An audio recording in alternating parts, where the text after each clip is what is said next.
Рака на кожата най-основно се дели на две основни видове. Този, който предполагам всички сте чували, меланом, произхожда от бенка.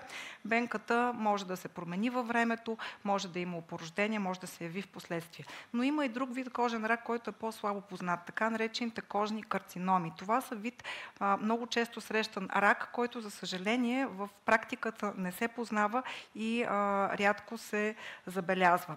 Така че разликата между двете идва от структурите, които произхождат. Меланома произхожда от меланоцитите. Това са пигментните клетки в кожата ни, които са отговорни за хубавия загар, докато всички останали кожни карциноми, така се наричат те, с различни представители от всяка една структура на кожата и съответно могат да имат различна визия.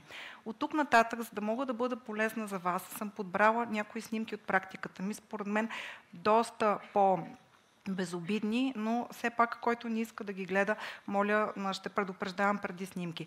За мен лично идеята е да се ходи своевременно на лекар и да разпознаваме потенциални белези на бъдещо заболяване, което става под микроскоп от опитен специалист, без да има видими промени по кожата. Но имаме страшно много познати, които могат да имат проблем и вие може да помогнете, ако го познаете. Така че започвам с снимки. Това представляват кожните карциноми. Могат да изглеждат като рана, като най-обикновена бенка, която имаме релефна над кожата от дълго време, или като някаква екзема.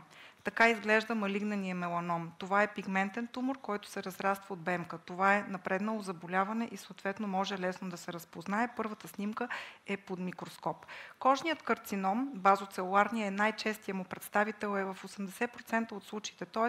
изключително разпространен. Среща се предимно при възрастни хора, 100% лечим, не дава разсейки, изключително рядко и това го прави много благоприятна диагноза, стига да можем да го разпознаем своевременно.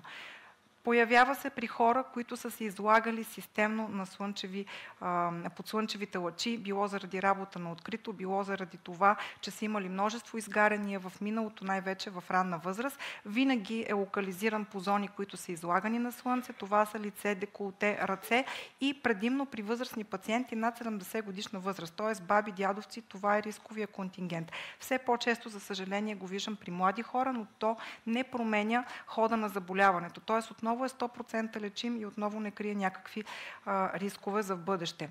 Не е нужно да стигнем до тумор, който може да разпознаете и вие, че нещо не е наред на първата снимка. На другите две виждате съвсем дискретни промени, които всъщност специалист разпознава с дерматоскопията. Това са тези микроскопски изображения в горната част. Това е смисъла на истинската профилактика. Когато един рак на кожата, кожен карцином, се разпознае в тази фаза, той се лекува дори и с мазане с локален препарат и не се стига до операция.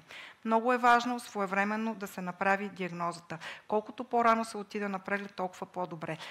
Така че всяка една рана, която не заздравява повече от 2-3 месеца, би могла да бъде кожен карцином. Те изглеждат точно като рана и това, което е най-важното, не болят, не сърбът, няма никаква чувствителност от тях. Имайте аларма при възрастните ви близки, има ли нещо подобно, че трябва да бъде прегледано. Меланомът е лош тумор, разбира се, с лош ход.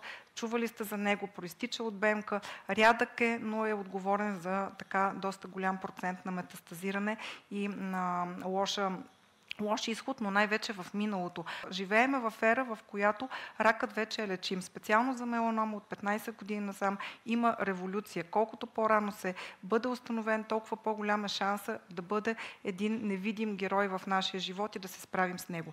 Това заболяване зачестява. Все по-често ще го срещаме. В България то е рядко, около 600 човека годишно, но те стават все по-млади.